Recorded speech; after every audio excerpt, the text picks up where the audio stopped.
Alright, palakpakan naman natin si Best Friend Jollibee.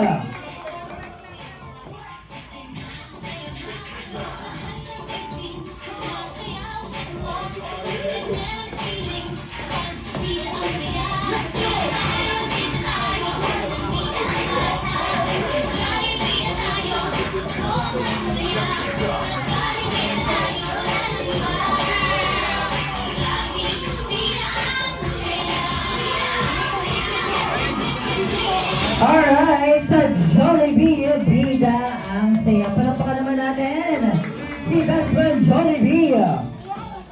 Alright, ganun this time, syempre para sa ating both opportunity, isang family picture muna together with Best Friend Jollibee.